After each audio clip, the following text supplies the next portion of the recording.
Les chefs de parti, mais aussi les présidents des deux assemblées et le Premier ministre François Bayrou ont été reçus aujourd'hui pendant 3 heures à l'Élysée.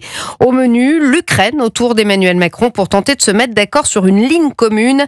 À la sortie, les participants n'ont pas caché leurs inquiétudes sur la négociation menée entre Donald Trump et Vladimir Poutine, Arthur Delaborde.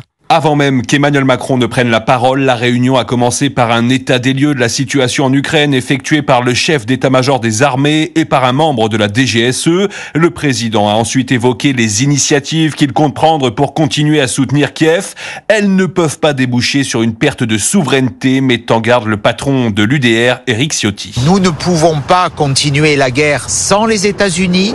C'est un conflit qui serait perdu d'avance et donc il faut s'adapter, préparer la paix et réarmer l'Europe, mais de façon indépendante et autonome pour la France. Le député insoumis Manuel Bompard se dit de son côté rassuré par au moins un point, la volonté d'indépendance vis-à-vis des États-Unis affichée par Emmanuel Macron. J'ai entendu le président de la République pour la première fois devant moi utiliser ce terme de non-alignement qu'il a repris à son compte. Et ça, c'est un point dont je me satisfais. Par ailleurs, selon les participants, malgré le contexte budgétaire, le chef de l'État a insisté sur la nécessité absolue d'augmenter les dépenses de défense dans les prochaines années.